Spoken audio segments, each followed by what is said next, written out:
اللهم صل وسلم وبارك على سيدنا مولانا محمد طب القلوب ودوائها وعافية الأبدان وشفائها ونور الأبصار وضيائها وعلى آله وأصحابه وبارك وسلم صلاة وسلاما عليك يا رسول الله۔ بحمد اللہ تعالی ہمارا درس عقائد ہفتہ وار چل رہا ہے اور آج اس کی 7ویں نشست ہے، اور آج ہم نے اللہ رب العزت کی نوری مخلوق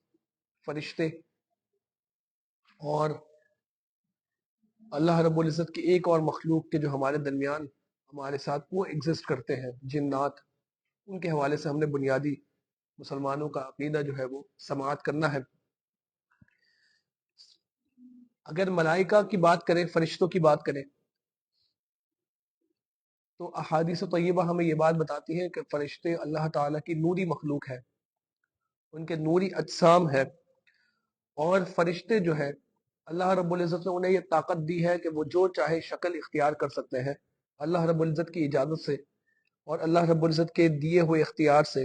جو چاہے شکل جو ہے وہ اختیار کر سکتے ہیں۔ کبھی انسانی شکل میں بھی ظاہر ہوتے ہیں، کبھی اور الگ شکل میں بھی ظاہر ہوتے ہیں، اور یہ اختیار رب نے انہیں عطا کیا ہے۔ حضرت جبرائیل علیہ السلام، جن کا کام حضور علیہ الصلوۃ والسلام کے پاس رب کی وحی لے کر آنا تھا، وہ کبھی حضور علیہ الصلوۃ والسلام کی بارگاہ میں جب انسانی شکل میں حاضر ہوتے تو عموماً ایک صحابی جن کا نام تھا دحیہ کلبی، ان کی جو ہے وہ شکل و صورت اختیار کر کے سرکار علیہ الصلوۃ والسلام کی بارگاہ میں حاضر ہوا کرتے تھے۔ حضرت دحیہ کلبی رضی اللہ تعالیٰ عنہ کے بارے میں یہ بات آتی ہے کہ آپ بڑے حسین و جمیل اور خوبصورت تھے، اور کبھی ایسا ہوتا کہ حضرت جبرائیل علیہ السلام حضرت دحیہ کلبی رضی اللہ تعالیٰ عنہ کی شکل میں سرکار علیہ الصلوۃ والسلام کی بارگاہ میں حاضر ہوتے۔ اسی طرح ہمارے پاس دیگر اور روایات بھی ہے کہ جس میں حضرت جبرائیل علیہ السلام انسانی شکل میں سرکار علیہ الصلوۃ والسلام کی بارگاہ میں حاضر ہوئے، لیکن اس وقت حضرت دحیہ کلبی کی نہیں بلکہ کسی اور انسان کی شکل اختیار کی ہوئی تھی۔ جیسے ایک بڑی مشہور حدیث مبارکہ ہے جسے ہم حدیث جبرائیل کہتے ہیں، اس حدیث مبارکہ میں ابتداءً ایک شخص جو صحابہ بیان کرتے ہیں کہ ہم نے اسے کبھی نہیں دیکھا ہوتا، وہ سرکار علیہ الصلوۃ والسلام کے قریب آ کر بیٹھ جاتا ہے اس طرح کہ اس کے گھٹنے اور سرکار علیہ الصلوۃ والسلام کے گھٹنے جو ہے وہ آپس میں مس ہو رہے ہوتے ہیں، ٹچ ہو رہے ہوتے ہیں، اور صحابہ بیان کرتے ہیں کہ نہ ہم نے اس شکل کے انسان کو کبھی دیکھا ہوتا ہے، یعنی ہم اسے نہیں پہچانتے، نہ ہی ہم نے کبھی کسی کو سرکار علیہ الصلوۃ والسلام کے اتنا قریبی بیٹھے ہوئے دیکھا، اور وہ شخص آ کر کچھ سوالات کرتے ہیں، بڑی طویل حدیث ہے۔ جب وہ چلے جاتے ہیں تو سرکار علیہ الصلوۃ والسلام صحابہ سے پوچھتے ہیں کہ اے میرے صحابہ، تم جانتے تھے یہ کون ہے؟ صحابہ کہتے ہیں اللہ اور رسول بہتر جانتے ہیں۔ سرکار علیہ الصلوۃ والسلام بیان فرماتے ہیں کہ یہ جبرائیل تھے جو تمہیں تمہارا دین سکھانے آئے تھے۔ بڑی طویل اور بڑی مشہور حدیث مبارکہ ہے، حدیث جبرائیل جسے ہم کہتے ہیں، اور یہ پڑھنے لائق ہے۔ اس میں ہماری ایک مسلمان کی زندگی کس طرح ہونی چاہیے، اس کی عبادت کس طرح ہونی چاہیے، کن چیزوں پر اس کا یقین ہونا چاہیے، اس حوالے سے ایک بہترین حدیث مبارکہ جو ہے یہ حدیث جبرائیل ہے۔ تو یہاں سے ہمیں یہ بات سمجھ آتی ہے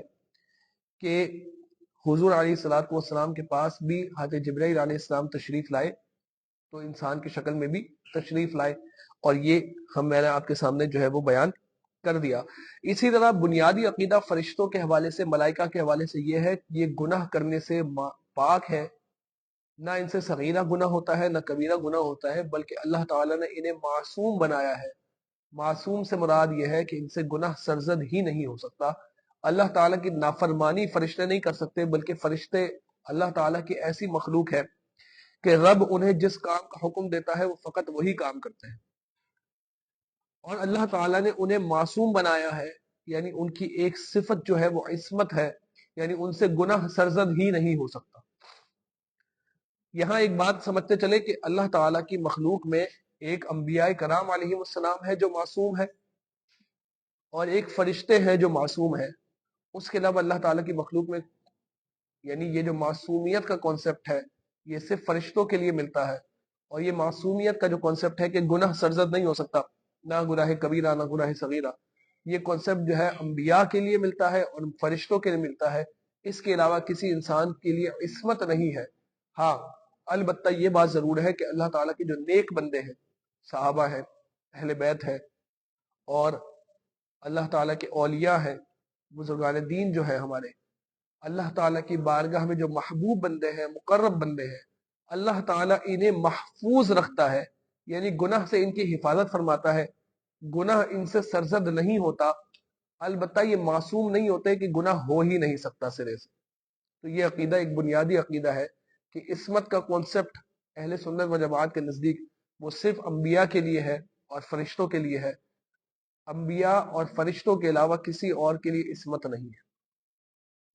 فرشتوں کے حوالے سے قرآن مجید فرقان حمید میں آیا وَيَفْعَلُونَ مَا يُؤْمَرُونَ، اور وہ وہی کرتے ہیں جس کا انہیں حکم دیا جاتا ہے۔ اسی طرح سورۃ تحریم میں اللہ رب العزت نے ارشاد فرمایا لا يعصون اللہ ما امرهم ويفعلون ما يؤمرون، یعنی اللہ تعالیٰ انہیں جو حکم دیتا ہے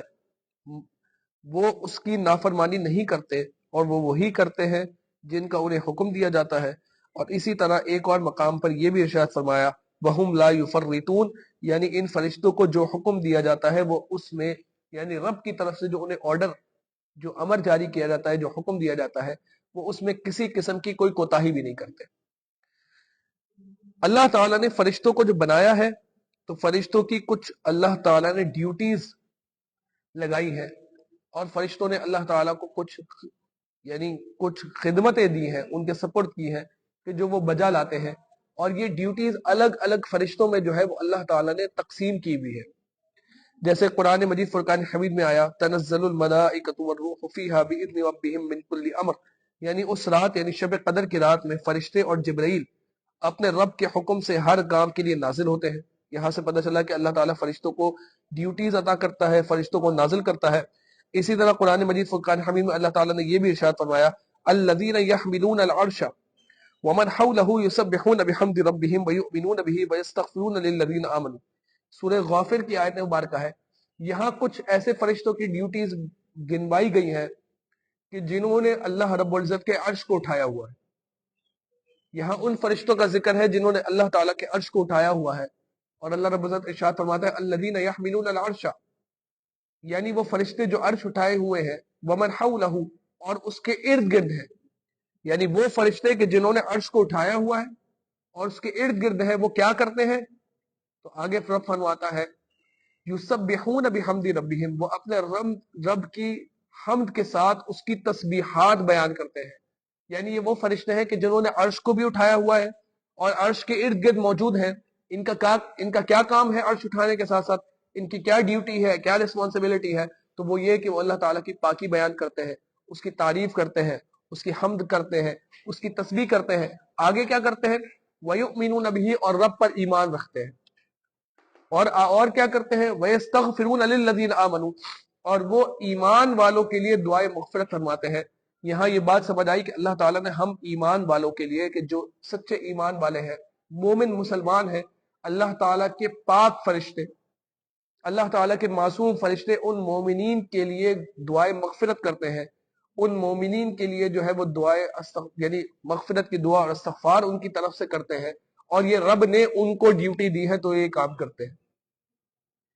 تو جب فرشتے مومنین کے لیے استغفار کر رہے ہیں اور دعائیں مغفرت کر رہے ہیں، تو ہماری بھی ذمہ داری ہے کہ ہم اپنے لیے دعائیں مغفرت کریں، اور جب اپنے لیے دعائیں مغفرت کریں تو صرف اپنے لیے نہ کریں بلکہ اپنے دوسرے مسلمان مومنین بھائیوں کے لیے بھی دعائیں مغفرت کی عادت کو بنا کے رکھیں۔ جب بھی اپنے لیے دعا مانگے دوسرے کے لیے بھی دعا مانگے۔ یہ دعا کے آداب میں سے ہے کہ بندہ اکیلے اپنے لیے طلب نہ کرے صرف، بلکہ اپنے لیے دعا مانگنے کے بعد یا اپنے لیے دعا مانگنے کے ساتھ ساتھ بندہ اپنے دوسرے مسلمان مومنین بھائیوں کے لیے بھی دعا مانگے۔ آگے سورہ سجدہ میں اللہ تعالیٰ ارشاد فرماتا ہے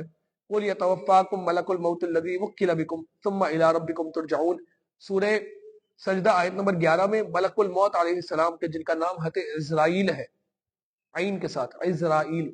حضرت عزرائیل علیہ السلام کے بارے میں رب یہاں پر ذکر کر رہا ہے کہ قُلْ يَتَوَفَّاكُمْ مَلَكُ الْمَوْتِ الَّذِي وُكِّلَ بِكُمْ ثُمَّ إِلَىٰ رَبِّكُمْ تُرْجَعُونَ، یعنی اے محبوب آپ فرما دیجئے کہ تمہیں موت کا فرشتہ وفات دیتا ہے،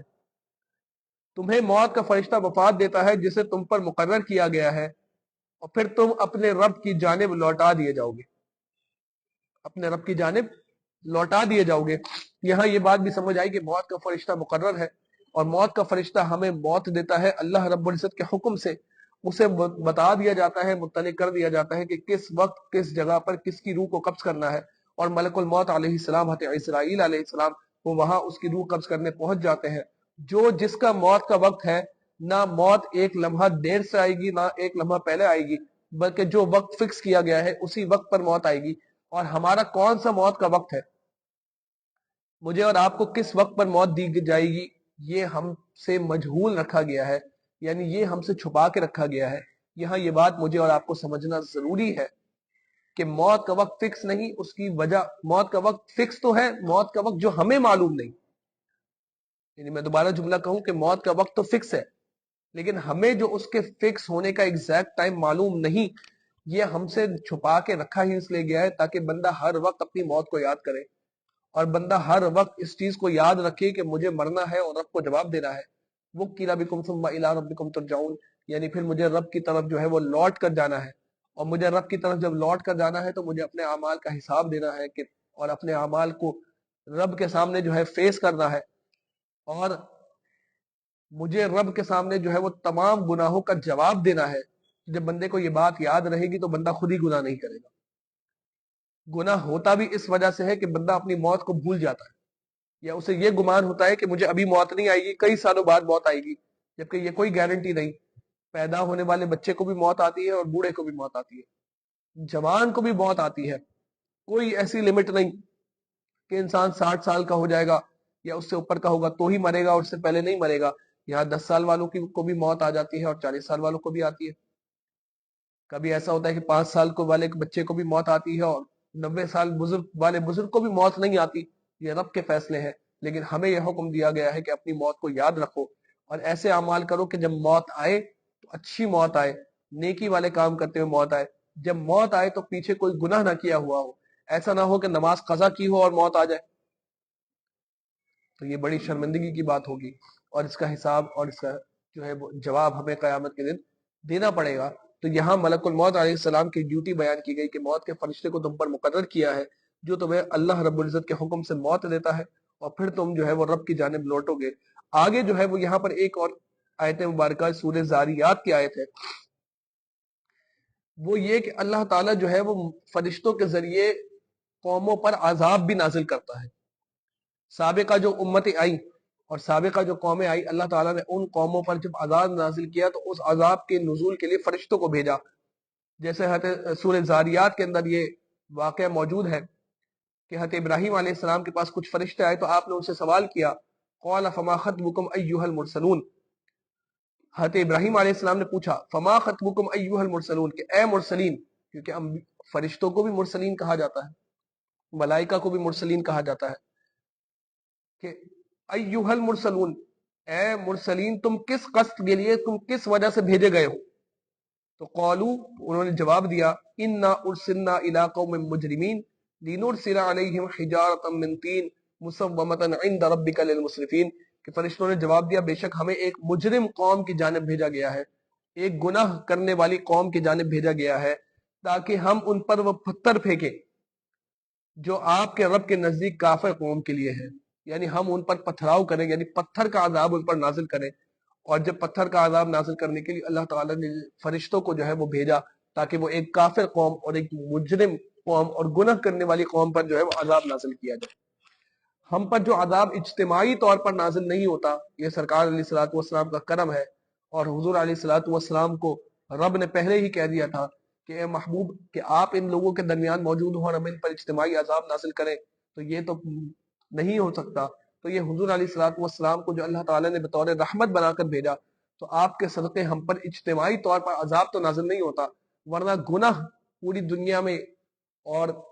انسانوں کی طرف سے گناہ تو ایسے ہی ہو رہے ہیں، اور غلط کام تو انسانوں کی طرف سے ایسے ہی ہو رہے ہیں کہ ہم سب پر پوری دنیا پر جو ہے وہ پتھر برسے آسمان پر سے، اور سارے لوگ جو ہے وہ ان پتھر کی وجہ سے، ان عذاب کی وجہ سے جو ہے وہ ہلاک ہو جائے۔ تو یہ رب چاہے تو وہ قادر ہے، وہ کر سکتا ہے، لیکن حضور علیہ الصلوۃ والسلام کے صدقے رب جو ہے وہ ہم پر کرم کرتا ہے اور مہلت دیتا ہے کہ تمہاری موت تک تمہارے پاس مہلت ہے، توبہ کرو، رب کی جانب رجوع کرو، استغفار کرو اور رب کو یاد رکھو تو بچ جاؤ گے، ورنہ آخرت کا عذاب تو حق ہے اور آخرت کا عذاب تو آ کر رہے گا۔ آگے آنے والی نشستوں میں ہم نے انشاءاللہ قیامت کے احوال اور آخرت کے حوالے سے بھی جب بات کرنی ہے تو پھر ہم اس پہ تفصیل سے وہاں ذکر کریں گے۔ اسی طرح اللہ تعالیٰ نے فرشتوں کی اور کیا ڈیوٹیز مقرر کی ہیں، تو ایک اور حدیث مبارکہ میں جو مسلم شریف کی حدیث ہے، حدیث نمبر 2645، سرکار علیہ الصلوۃ والسلام نے ارشاد فرمایا کہ جب ماں کے رحم میں بچہ 4 ماہ کا ہو جاتا ہے تو اللہ تعالیٰ ایک فرشتے کو بھیجتا ہے، وہ بچے کی صورت بناتا ہے، پھر اس کی سماعت، بینائی، کھال، گوشت اور ہڈیاں پیدا کرتا ہے۔ اچھا، اب یہ کام فرشتہ کر رہا ہے کہ صورت بنا رہا ہے، کھال، گوشت، ہڈیاں، سماعت پیدا کر رہا ہے، لیکن یہ رب کے حکم سے ہوتا ہے، یہ رب کی مرضی سے ہوتا ہے، یہ رب کے عطا سے ہوتا ہے۔ اور اللہ تعالیٰ ایک فرشتے کو بھیجتا ہے۔ ہمارے علماء نے یہاں سے یہ مسئلہ بھی نکالا کہ 4 ماہ کا جو بچہ ہو، یعنی بچہ ماں کے رحم میں 4 ماہ کا ہو جائے، پھر اس میں روح پھونک دی جاتی ہے، اس کے بعد اسے جو ہے وہ اس کا یعنی اس کو ضائع نہیں کیا جا سکتا، اور اس کو جو ہے اس میں بہت زیادہ احتیاط ہوگی۔ اگر 4 ماہ سے پہلے بچہ ہے تو اس میں پھر کچھ صورتیں ہیں کہ جس میں ماں کو یہ اجازت ہوتی ہے کہ وہ بچے کے یعنی وہ رحم کو گرا دے، اور وہ بچے کو جو ہے وہ گرا دے، لیکن یہ بھی ہر کیس میں نہیں ہوتا، یہ کیس ٹو کیس ویری کرتا ہے۔ اس میں دیکھا جاتا ہے کہ ڈاکٹر نے کہا ہو کہ جو ہے وہ بچہ نہیں بچ سکے گا یا ماں کی جان کو خطرہ ہے، اور پہلے سے ہی منع کیا ہو، اور جو ہے وہ حمل ٹھہر جائے، تو اس میں پھر وہ جو ڈاکٹرز وغیرہ ہیں ان سے مشورہ کر کے اور پھر کسی مستند عالم دین یا مفتی سے فتویٰ لے کر جو ہے پھر یہ کام کیا جائے۔ اجازت تو تب بھی نہیں ہے، اس میں بہت زیادہ کنڈیشنز ہیں جن کا میٹ ہونا ضروری ہے، لیکن 4 ماہ کا جب بچہ ہو جائے اور رحم کے اندر، اس کے بعد تو پھر جو ہے وہ بہت زیادہ اس میں جو ہے وہ سختی ہے، اس میں جو ہے وہ پھر ایک ایسی صورت کہ ماں کی جان کو بڑا شدید خطرہ ہو، کہ ماں کی جان کو خطرہ ہو اور ماں جو ہے وہ انتقال کر جائے گی، اس کے علاوہ ہمارے علماء جو ہے وہ کسی صورت میں جو ہے اجازت نہیں دیتے۔ اس میں بہت زیادہ احتیاط ہے۔ فقہی مسائل میں اس کی گہرائی میں تو خیر نہیں جانا چاہتا، لیکن یہ بات بتا رہا ہوں کہ ہمیں یہاں سے یہ پتہ چلا کہ 4 ماہ کا جب بچہ ماں کے پیٹ میں ہوتا ہے تو اس میں روح پھونک دی جاتی ہے۔ اب وہ باقاعدہ ایک انسانی جان متصور کیا جائے گا مکمل طور پر۔ تو آپ دیکھیں کہ وہ فرشتہ جو ہے وہ اس کی سماعت، بینائی، کھال، گوشت اور ہڈیاں پیدا کرتا ہے، اور پھر عرض کرتا ہے اے میرے رب، لڑکا یا لڑکی؟ تو جب رب جو چاہتا ہے اس کے لیے فیصلہ فرما دیتا ہے، یعنی جینڈر کا ڈیسیشن وہ رب کے علم میں تو پہلے ہی ہوتا ہے، لیکن جب فرشتہ وہاں پوچھتا ہے تو رب اس کے لیے، اس بچے کے لیے جو چاہتا ہے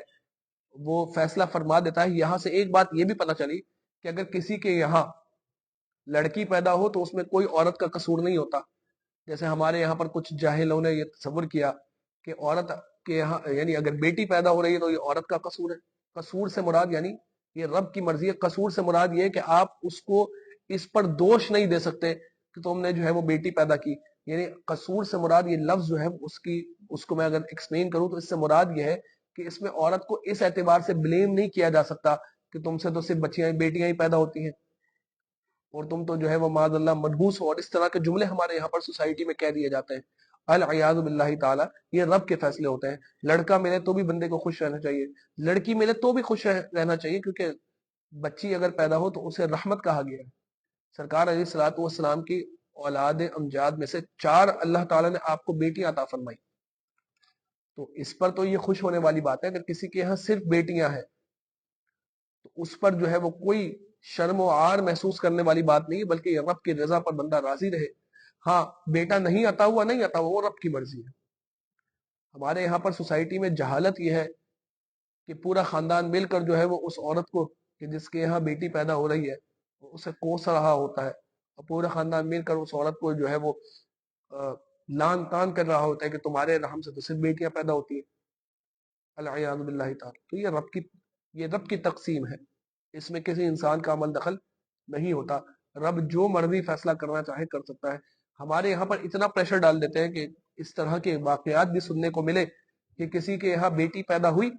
اور دوسری یا تیسری بیٹی تھی، تو وہ عورت کے جس کے یہاں بیٹی پیدا ہوئی وہ غم کے مارے رو رہی ہے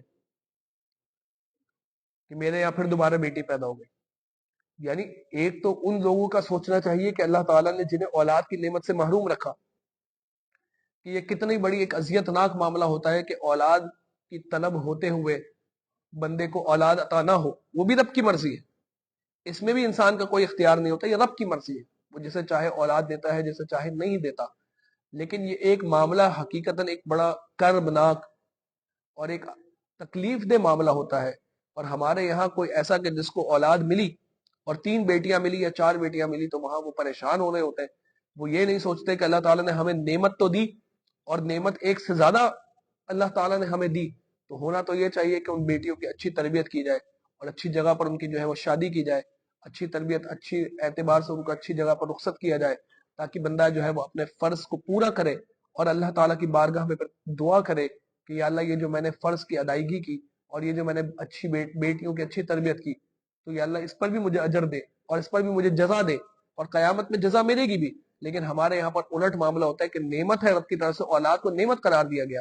لیکن جو ہے وہ نعمت ہے، اور نعمت پر جو ہے وہ کفران نعمت یہ ہے کہ وہ ہاسپٹل میں جو ہے وہ ماتم کا سما بنا ہوا ہے، صرف اس وجہ سے کہ بیٹی پیدا ہوئی۔ العیاذ باللہ تعالیٰ، اس سے بچنا چاہیے، اور اس حوالے سے ہمیں توجہ کرنے کی بہت زیادہ ضرورت ہے۔ آپ دیکھیں اس حدیث مبارکہ میں مسلم شریف کی کیا بات ہو رہی ہے، سرکار نے فرمایا کہ وہ فرشتہ پوچھتا ہے کہ لڑکا یا لڑکی، تو رب جو ہے وہ جو اس کے لیے چاہے فیصلہ فرما دیتا ہے، اور پھر اس کا رزق لکھ دیا جاتا ہے، اور پھر جو ہے وہ آگے اور اس کی تفصیل ہے، لیکن ہم اگلی حدیث مبارکہ کی طرف بڑھتے ہیں۔ یعنی ایک فرشتے کی ڈیوٹی اس وقت یہ ہوتی ہے، کیونکہ ہمارا موضوع وہ نہیں ہے، ہمارا موضوع فرشتوں کی ڈیوٹیز اور رسپانسبلٹیز ہے، تو ایک فرشتے کی ڈیوٹی یہ ہوتی ہے کہ وہ ساری چیزیں اس بچے کے حوالے سے، کہ جو بچہ ماں کے رحم میں چاہ ماں کا ہو جاتا ہے، اس کے لکھ دیتا ہے۔ اسی طرح جو ہے مسلم شریف کی حدیث مبارکہ ہے کہ اللہ تعالیٰ کے کچھ فرشتے ایسے ہیں کہ جو زمین میں سیر کرتے ہوئے مجالس ذکر تلاش کرتے ہیں۔ ایسے فرشتے ہیں کہ جو اللہ تعالیٰ کے ذکر کی مجلس سے تلاش کرتے ہیں، اور جب کسی ایسی مجلس میں کو پاتے ہیں تو اس میں بیٹھ جاتے ہیں۔ یہاں یہ حکم دیا جا رہا ہے کہ مجالس، ذکر کی مجالس کو سجاؤ، اور لوگ مل جل کر ذکر کریں، اور مل جل کر رب کو یاد کریں، تو اس سے کیا ہوگا کہ اللہ تعالیٰ کے فرشتے ذکر کی مجالس کو تلاش کرتے ہیں، اور تلاش کرنے کے بعد جو ہے وہ جب کسی مجلس کو پا لیتے ہیں تو ان لوگوں کے ساتھ بیٹھ جاتے ہیں، اور صرف بیٹھتے نہیں ہیں بلکہ بعض فرشتے وہاں پر ان لوگوں کو اپنے پروں میں ڈھک لیتے ہیں، اور جب وہ وہاں سے جدا ہوتے ہیں اور پر آسمانوں کی طرف جاتے ہیں تو رب ان سے سوال کرتا ہے کہ کہاں سے آ رہے ہو۔ جانتا تو ہے رب، اللہ تعالیٰ کی نالج تو پرفیکٹ نالج ہے، اسے ہر شے کی خبر، وہ جانتا ہے کہ یہ فرشتے کہاں سے آ رہے ہیں، لیکن یہاں اس ذکر کی مجلس کی اہمیت کو بھی سمجھاتے ہوئے یہاں پر رب ان سے سوال کرتا ہے کہ علم ہونے کے باوجود کہ کہاں سے آ رہے ہو، تو وہ عرض کرتے ہیں کہ اے ہمارے رب، ہم زمین پر تیرے ان بندوں کے پاس سے آ رہے ہیں کہ جو تیری تسبیح، تکبیر، تیری حمد بیان کر رہے تھے، اور یہ وہ لوگ تھے کہ جو تیرا ذکر کر رہے تھے، تیرا نام لے رہے تھے، تیری تعریف کر رہے تھے، تیرا ذکر کر رہے تھے۔ آگے فرماتے ہیں تجھ سے جنت کی طلب کر رہے تھے، دوزخ کی پناہ مانگ رہے تھے، مغفرت کا سوال کر رہے تھے۔ اے اللہ، ہم ایسی مجلس سے آ رہے ہیں کہ جہاں کے لوگ اجتماعی طور پر مل جل کر ایک دوسرے کے ساتھ بیٹھ کر ذکر کر رہے تھے، تیری حمد کر رہے تھے، تیری تسبیح کر رہے تھے، تیرا نام لے رہے تھے، تجھ سے جنت کو طلب کر رہے تھے، تجھ سے دوزخ سے نجات مانگ رہے تھے، اور تجھ سے مغفرت کا سوال کر رہے تھے۔ تو اللہ تعالیٰ فرماتا ہے کہ اے میرے فرشتوں، بے شک میں نے ان کی مغفرت کر دی، اور وہ جو مجھ سے اس محفل میں مانگ رہے تھے وہ سب میں نے انہیں عطا کر دیا۔ آپ دیکھیے کتنی خوبصورت حدیث مبارک ہے۔ وہ رب جو ہے وہ ہمیں عطا کرتا ہے، وہ رب کیا کہہ رہا ہے فرشتوں سے، اے فرشتوں، جو وہ مجھ سے مانگ رہے تھے نا اس مجلس میں جہاں سے تم ہو کر آ رہے ہو، تو میں نے وہ سب انہیں عطا کیا، اور میں نے جو ہے وہ ان کی مغفرت کر دی۔ تو فرشتے سوال کرتے ہیں کہ اے ہمارے رب، لیکن اس مجلس میں ایک بندہ ایسا بھی تھا کہ جو گنہگار تھا، اس مجلس میں ایک بندہ ایسا بھی تھا جو خطا کار تھا۔ سارے لوگ تو نیک تھے جو تیرا ذکر کرنے والے تھے، لیکن ان نیکوکاروں میں ایک دو بندے ایسے بھی تھے کہ جو گناہ کرتے ہیں، جو خطا کرتے ہیں۔ تو اللہ تعالیٰ فرمائے گا ان سے کہ اے میرے فرشتوں، میں نے اس کی بھی مغفرت کر دی۔ کیوں؟ کیونکہ یہ ایسی قوم کے ساتھ بیٹھا ہے کہ جو بدبخت نہیں ہوتی، یعنی یہ قوم جن کے ساتھ وہ بیٹھا ہے وہ قوم بدبخت نہیں ہے، تو جو ان کے ساتھ بیٹھ جائے وہ بھی بدبخت نہیں رہتا۔ تو میں نے ان نیکوکاروں کے صدقے ان گناہ گاروں کو بھی بخش دیا۔ یہاں سے یہ بات سمجھ آئی کہ اللہ کی نیک بندوں کی مجلسوں میں ہمیں اپنا حصہ شامل کرنا چاہیے۔ مراد یہ ہے کہ اللہ کے نیک بندوں کی مجلسوں میں بیٹھنا چاہیے، اور اللہ کے نیک ولیوں کے پاس جانا چاہیے، اور بزرگوں کی صحبت اختیار کرنی چاہیے، کیونکہ ہم تو بیکار ہیں، ہم گناہ گار ہیں، ہم خطا کار ہیں، لیکن اللہ تعالیٰ ان نیکوکاروں کے صدقے گناہ گاروں کو بھی بخش دیتا ہے۔ دیکھیں اب وہاں پر ہو سکتا ہے کہ فرشتے جس مجلس سے آ رہے ہوں، میں صرف سمجھانے کی حد تک بات کر رہا ہوں بالمعنی، کہ فرشتے جس مجلس سے آ رہے ہوں اور کوئی بندہ وہاں اس مجلس کے قریب سے گزر رہا ہو، اس نے دیکھا ہو کہ یار اللہ کے گھر میں جو ہے وہ آج ذکر ہو رہا ہے، یا اس گھر سے جو ہے وہ مجھے ذکر کی آواز آ رہی ہے،